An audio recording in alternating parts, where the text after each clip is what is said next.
morning and welcome to Morning Express, wherever you are watching us from. It is Friday, the 11th of December 2020, marking the end of a week that has been both trying and tumultuous for thousands of Kenyans dependent on the public healthcare system after health workers downed their tools. KTN News continues its coverage of this and other issues as Kenyans continue to question the government's commitment to putting an end to the healthcare crisis, which enters its 5th day today. Morning Express begins now. Now let's get the show rolling with international news and see what's making headlines on that front. And as usual, we start off with the region. We take a look at what's happening in Tanzania, focusing on the citizen. Let's see what political news they are focusing on. It has been an interesting year for them, and of course this morning we shall be taking a look at what they are doing in terms of politics and of course the fallout when it comes to that country's politics. So let's take a look at the citizen.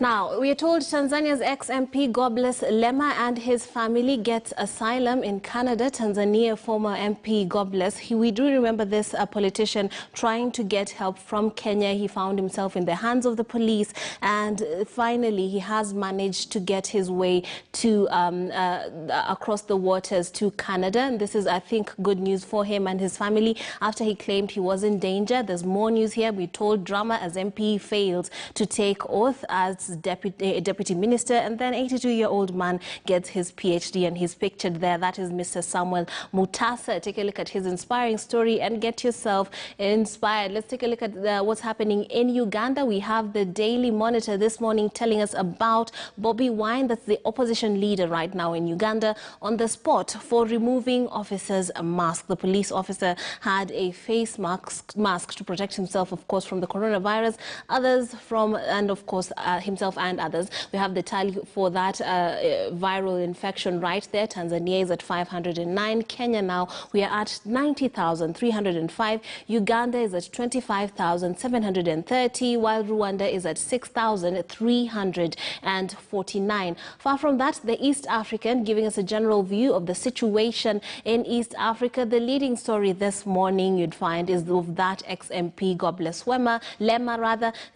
He's from Tanzania, tried to seek help from Kenya, found his way to Canada. You will remember that there was a lot of talk from the organizations that fight for human rights when he wound up in the hands of the police, and those threats that he would be shipped back to Tanzania where his life was in danger. So this is good news. He's pictured right there with his family. So that's the latest on that front. Let's take a look at the CNN this morning, leading with international news, but focusing also on the situation in the political spheres of that country. U.S. Supreme Court grapples with a long-shot bid challenging Biden's win. Trump frustrated with growing lack of support from his allies, is what we are being told, as battleground states issue blistering rebukes of Texas lawsuit. So there's a lot of challenges that the Trump's camp has put forth legally, but all of them are falling short. Far from that, when it comes to the coronavirus, we're being told U.S. FDA advisors recommend authorization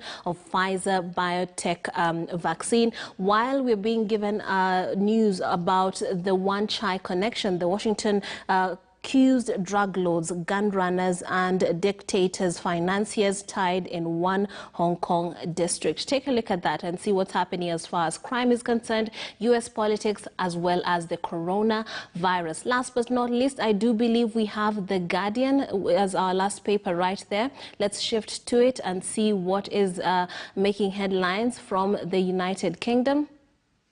Oh, I'm being told this is our last paper that we shall be looking at this morning, but there's more news to be considered on the local front, and we have the Standard as well as the Business Daily and the Daily Nation on our paper before me today. So we shall be taking a look at this, and joining me for that discussion is Gloria Roba, who's a youth policy analyst, joining me here in studio, as well as Mark Bichachi joining us from, I do believe, the coast via Zoom, as well as Joy Brenda Midibo, who's an advocate, also via Zoom. Welcome to the show, ladies and gentlemen. Asante. All right, so let's take a look at the front page of the daily, rather the Standard this morning. It talks about man holding the BBI ball. That's what they say. And the constitutional change process is now in the Court of Electoral Commission, and its chair sadly issuing terms for a robust and quick clearance of the BBI initiative. And there are various stages that have been outlined, 6 to be exact, from the IEBC receiving money to start the verification of the 4.4 million votes, all down to IEBC plans and conducting the referendum vote that has been a subject of a debate on whether it should be a yes or no or a multiple choice, and everyone has had their say on this one. I'll start with you, Gloria. What do you make of this one? You have been very vocal on the BBI, so this is just a part of a developing situation. What do you make of this particular aspect of it? I think the processes are being followed, and the first thing that you noticed IEBC is saying is that even for them to verify the signatures that have been submitted, I think 4.4 million signatures, they're actually saying that they are waiting for funds. They're saying that they're waiting for National Treasury to allocate them a budget so that they can be able to, hire those guys who are going to verify the signatures and start the process.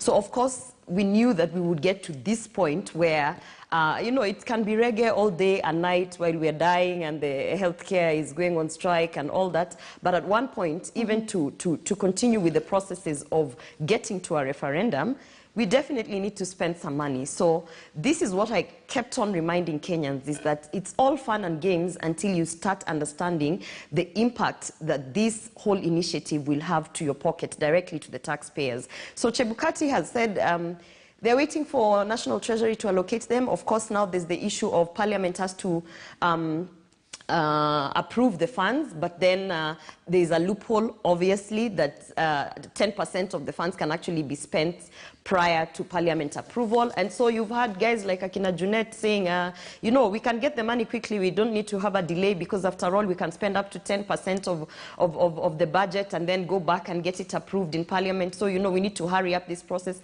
And you ask yourself, these are the people who are living in this country when people are dying of corona. They're saying they want to spend this money to verify signatures, to get into the process of going into a referendum, when the big question is how are healthcare workers being treated? How are Kenyans actually dying of this pandemic? When are we ever going to release that PPE from KEMSA? Our president is in Mombasa pushing the BBI trail, and in that same Mombasa is where we actually have a lot of people who don't even have access to healthcare. So for me, I think now Kenyans will start realizing that it was all fun and games and music and what, but the moment you understand the implications financially to your pocket and how it's going to actually affect our public debt, because of course we have to go and get this money from somewhere, then I think people will start waking up and rejecting this whole initiative. Right. Yeah. Now, Mark, I'd like your sentiments on that. And actually, the president here was launching a floating bridge at the coast and not primarily promoting the BBI initiative. Mark, what's your take on this one? The definition of semantics is doing things that are irrelevant. I don't know whether the people crossing that bridge would name it as a semantic. So let's have some respect for the people who are benefiting from the things that government is doing, and also understand that there's a real big fallacy here. Kenya has a population of over 50 million people. Today we are talking about the number of COVID people dead are around 1,500. Now, I'm not saying that 1,500 is a small number. I'm just saying that we need to put things in perspective. There is a political narrative and there's a COVID narrative, and it's very convenient for politicians to connect COVID with anything that government does. And they keep saying that if we are not spending anything on anything else other than COVID, then we are wasting the public's time. That's a political statement. We have roads being built. Should those roads be stopped so that we focus on COVID? We have different projects. The police are on the roads. You've got so many different government organizations working. In fact, CAK is working, which is why I'm able to join this meeting from Mombasa. So we cannot say because of COVID, government should grind to a halt. But also when we speak about the blame game for COVID, let us look at the reality on the ground. The reality is this, that the reasons some of the doctors are complaining by and large is not because that health is held primarily at the Ministry of Health. It is because health is a devolved function. And that devolved function has some governors who've done an excellent job at making sure there's enough PPE, there's enough oxygen, and there's enough everything that you need for COVID. Now, let's be clear. We need to put the egg to the hen that laid it. And governors here have a huge chunk of the blame. But also, let us understand that this idea that as a country we cannot chew gum and walk at the same time is to me quite ridiculous. Because we sit here and we ask the government to stimulate the economy, all right? Now, one of the ways of stimulating the economy, we will all agree, is to make sure there are jobs for Kenyans to do. So news flash, if the IEBC is going to hire, okay, returning officers, is going to hire civic educators, is going to hire people to register people to vote, guess who those people will be? They'll be the young people that we keep saying should get jobs. Okay? So you cannot just blanketly say that when government spends money, it is wasting money. Okay? And then lastly, the idea that Kenya is so broke it needs to borrow just 10 billion shillings is speaking as though you belong to Al-Shabaab when you're a Kenyan. Kenya is not that poor. It is not that poor. Okay? And secondly, let me finish. When Punguza Muzigo was here, okay, done by an individual in his bathroom, and he came and gave us Punguza Muzigo, these same people who are supporting Punguza Muzigo with its funny clauses, why were they applauding it and not telling us how expensive it is?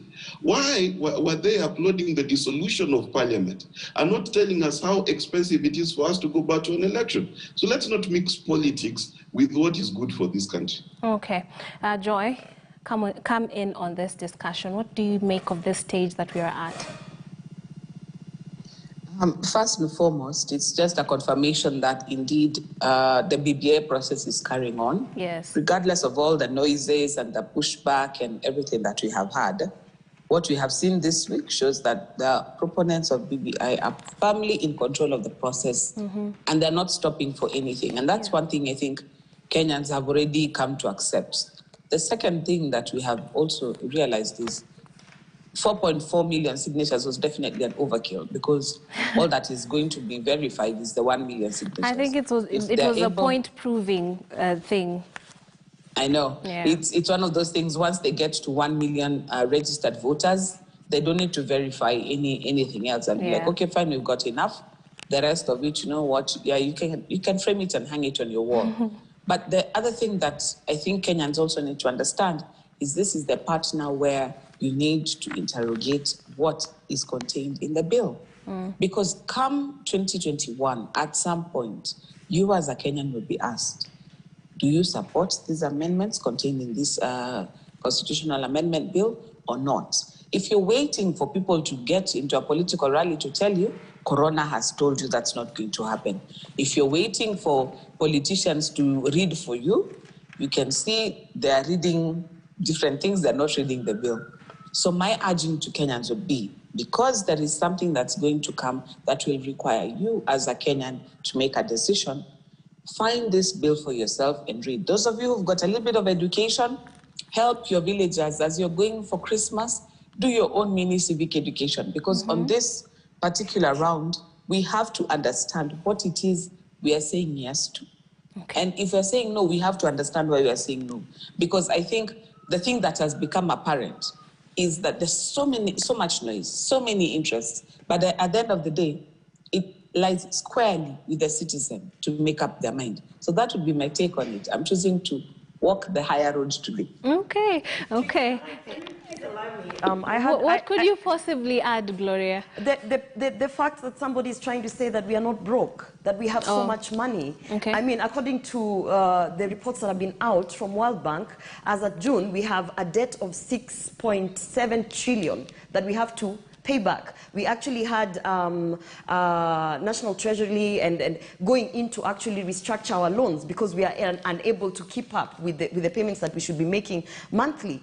And when you talk about we have a lot of money, we are rich, we still are waiting to see the audited financial documents of how 220 billion, which we received from all sorts of donors, including embassies and foreign funding agencies that we received for Corona. We are waiting to see how that money was spent. We still haven't been given a clear indication by the committee. By the way, there was a committee of, I think, 5 people who are sitting there. So when anyone in this panel actually sits and says, we have so much money, it might be true. But perhaps that money is limited to the COVID billionaires, to the deep state, to the system. Can you show us this so much money that we have? Why is it that we are unable to take care of our healthcare workers? Why is it that NHIF is unable to sustain its fund as a health fund and actually provide a cover for the common wananchi on pandemic and other issues? So you cannot say that we have so much money and we shouldn't bother about whether it's 14, they're planning to spend 14 billion on the referendum, and I don't know how much on IEBC to verify signatures and the processes. It's a fallacy. Okay, okay. Now, I'd like us to shift gears also to another big story, and it's being headlined here on the front page of the Daily Nation. It says, end of a bold but troubled tenure. That has to do with CJ Maraga's retirement that's happened ongoing. He made history by nullifying results in 2017 presidential election, but his term had its share of problems, and the judiciary seeing the judiciary starved of cash and refusal by the president to appoint judges, turning the CJ into a constant complainer. And that we were treated to these antics, of course. They were largely publicized in the media. I'd like to give this one over to Joy, understandably, because you are an advocate. What do you make of this analysis of his tenure before we actually go into Mark's remarks and Gloria? Joy? When I was a magistrate in Mombasa, I actually had the privilege of working with Judge Maraga because he was a judge at the same time as I was working there. So he's a gentleman that I've interacted with even on a personal level, and we continue to be cordial to this date. And I know he's a man who has Kenya at heart. He's one of those judicial officers whose career is marked by integrity and uprightness. He has also been conscientious in his duties. I think it is unfortunate that the politics of the day is something that he fails to appreciate or to learn how to navigate, and that proved to be his Achilles heel. But like you said, the headline in the Nation is not completely off the mark. He has proven that he can be bold. Yeah. This is a country that has been treated to chief justices who were basically an appendage or an extension of the executive. And there are times when, the notion of the phone calls from above used to be not just extending to cabinet ministers, but even to judicial officers. But we have seen from Judge Mutunga now to Judge Maraga an emergence of the judiciary into a space where they can assert some boldness, as it were. And this, for me, is one of his greatest legacies. The fact also that he dared to stand up for himself. How many times did we see him standing alone, even without his JSC, and just speaking his mind? To me, yes, it just speaks of courage, but also it gives the impression of a man who was not afraid to stand up and be counted. Yes. So I am one of those Kenyans who actually honor his service to the nation, and I'm glad that he was our Chief Justice for the time that he was. And the coming Chief Justices have to learn that this is an office where, as much as you're looking after the judiciary, you also need to learn a little bit of politics to be able to have an easier working relationship. Okay, Joy, and knowing all that we know right now, do you think there was any way of him to navigate the situations and stick to his tough stances or his bold stances, at the same time navigate the politics of the day without turning into a lackey of the executive? It's pretty tricky, don't you think? It is pretty tricky, but I think the place to have started is the moment the president pronounced himself about revisiting the judiciary.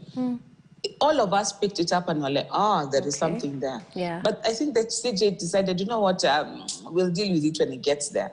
And what happens is the next time you need the president to do something is when you realize what this means.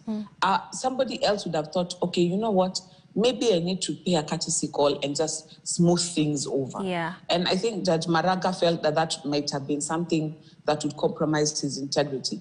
But like I said, this is an office where, as much as it is you're running the judiciary and you're being independent, there has to be the aspect where you learn how to work with the executive and to work with the legislature. Right. Because in this particular fight, for example, for the judges, when the executive refuses completely to speak up for you, your next port of call should be the legislature. But if you completely refuse to engage those as well, you get to a place where it's a staring contest. And right now, because of his retirement, you can see Judge Maranga has been forced to blink once. He said, give me all 41 or none. Well, he got none. So the next CJ has to learn. There are times it's like the coward of the county. Sometimes you have to fight. Sometimes you have to run. So true, so true. Now, Mark, the end of a bold but troubled tenure. What's your take? Well, a few things for me, and I'll take this from a communication strategy perspective. Right. Maraga totally failed in that department. He came across as very combative. He came across as always spoiling for a fight. He looked very undiplomatic. He was unable to seem, and he seems to have forgotten that the Constitution actually gives the budget-making powers to Parliament, and Parliament does have a judiciary committee.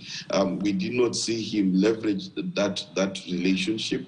I think he forgot, as Joy correctly put it, that there's three arms of government for a reason, and that's because they though independent, they are also dependent on each other, because the executive is what pays the legislative and the judicial arms. And without good relationships, without actually sitting down and working on these relationships, it's impossible to deliver. And then, of course, for me, what I remember Maraga for, of course, is nullifying the 2017 elections in a ruling that is still causing controversy today, because it's not been cited in the overturn of any other election in Kenya, be it for a governor or a member of parliament, and the jurisprudence around it is still questionable.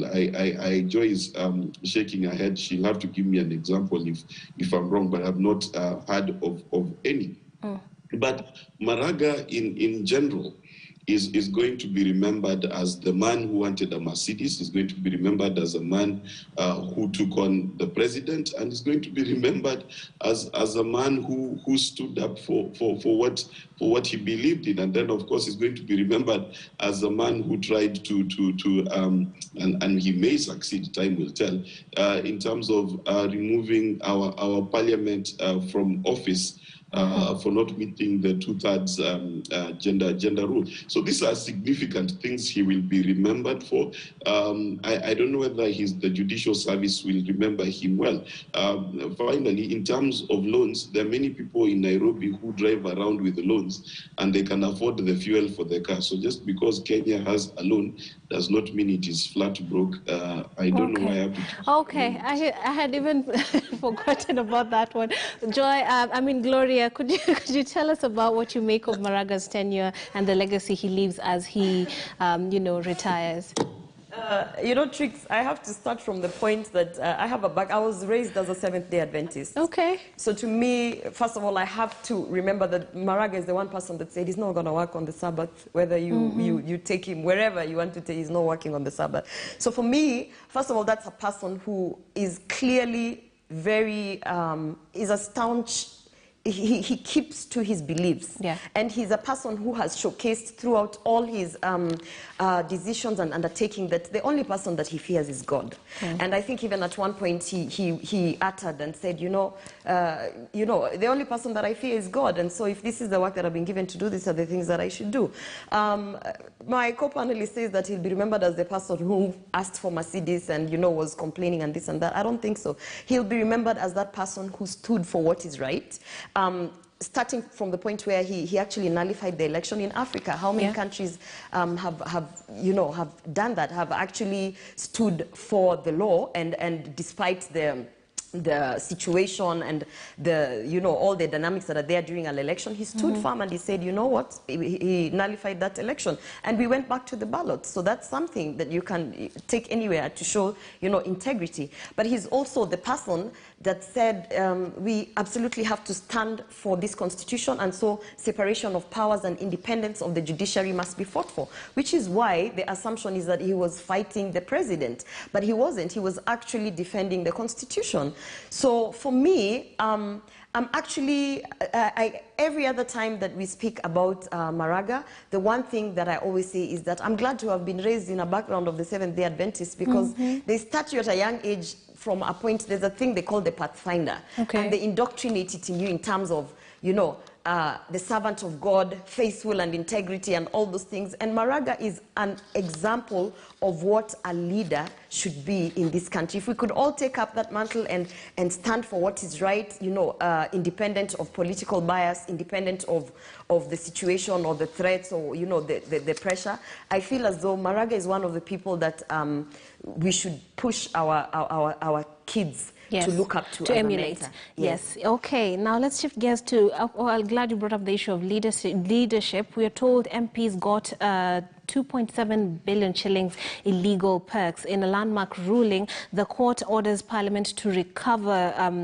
within 1 year money it illegally paid to members of Parliament after judges yesterday found that the PSC had no powers to allocate 250,000 shillings monthly to every MP without the authority of the Salaries Commission. More details of this are on page 2 of the Standard this morning. The Business Daily is also having this on its front page. It says MPs told to refund 1 million illegal house allowance. Joy, what do you make of this one?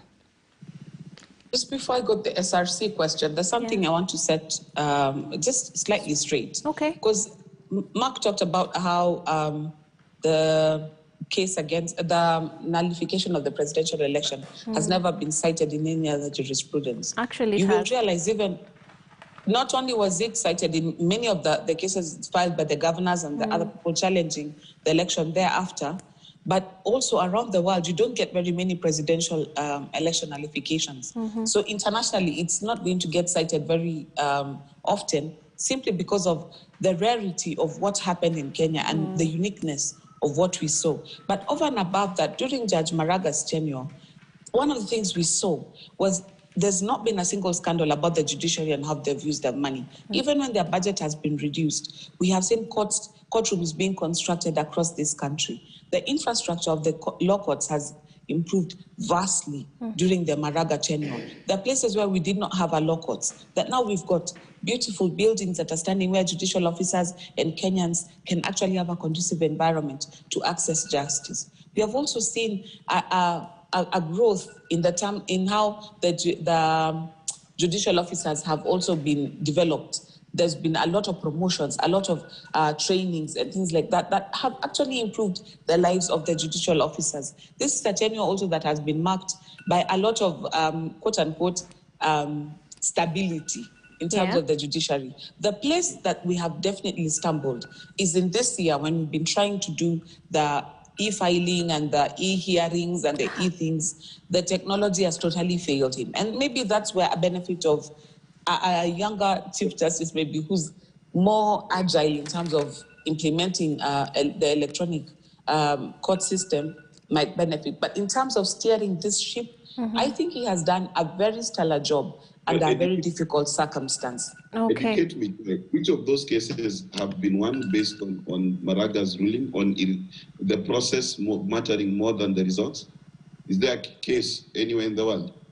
No, forget about anywhere in the world. Even in Kenya right now, one of the things that has changed with the jurisprudence of electoral law is that when you're coming to court citing that there were illegalities or irregularities, now you need to cite where you notice the illegalities and the irregularities. Before you could just say, let's get all the votes counted, this thing was mad.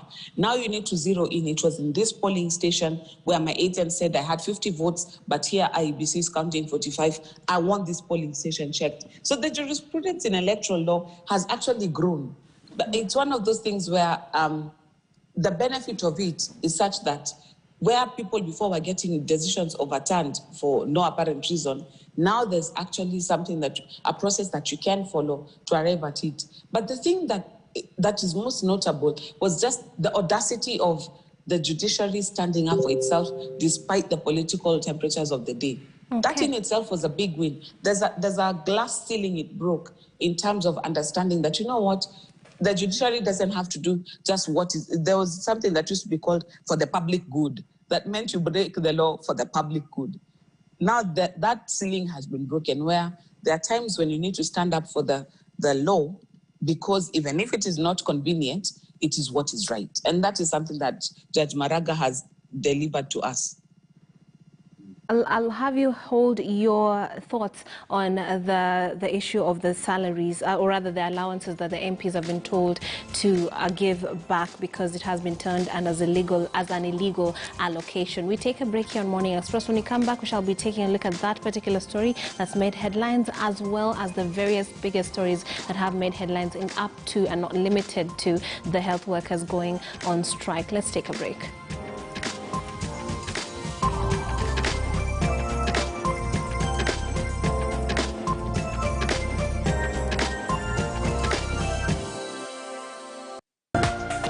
This is KTN News.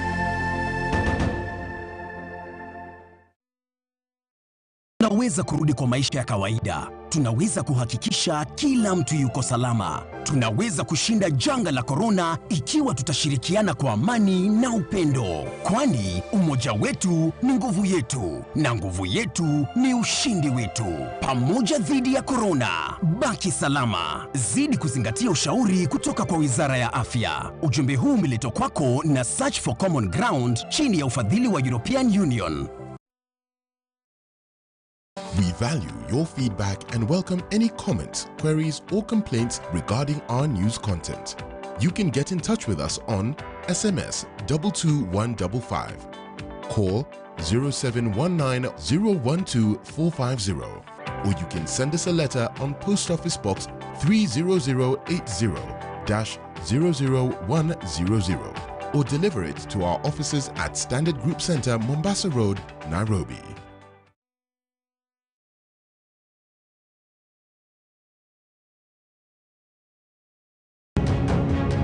The COVID-19 pandemic has been the biggest story of 2020.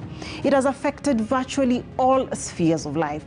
Key voices have stood up to lend their weight into the fight against the pandemic, and among them is Bill Gates. We, in 2015, made it very clear that a pandemic was likely to come. The death toll or the sickness directly from the virus is sadly only a very, very small part of the negative impact. Join me, Dr. Mercy Korir, as we sit down and have this exclusive interview with Bill Gates on his insights on what the pandemic has been, what lessons he has learned from this crisis, and what the future looks like.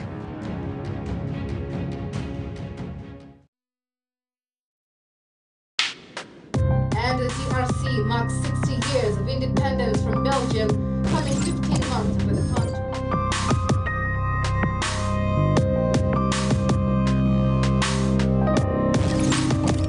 Victims of torture. Here in Kenya, majority of the refugees and asylum seekers have fled war, conflict, and personal persecution.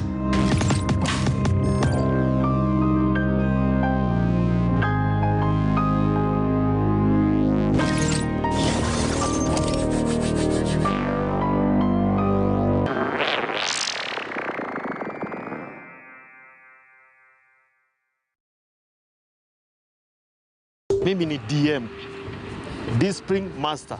Unibie kagrasi kamoja nitadike, hawezi jua. Sasa tulasala unawamwatia hawa wengine kama ni pesa anachukua. Si tunaweza kacheza hivi tuondokee hizi mashine. Kazi ya shiarede ni kusimamia kikundi. Ng'ombe zinatakanga ukikamua, unazi-entertain ndio zinatoa maziwa. Wewe kama chair lady, kazi yako inakuanga gani kwa kikundi yenu? Kazi yangu ni discipline. This is KTN News.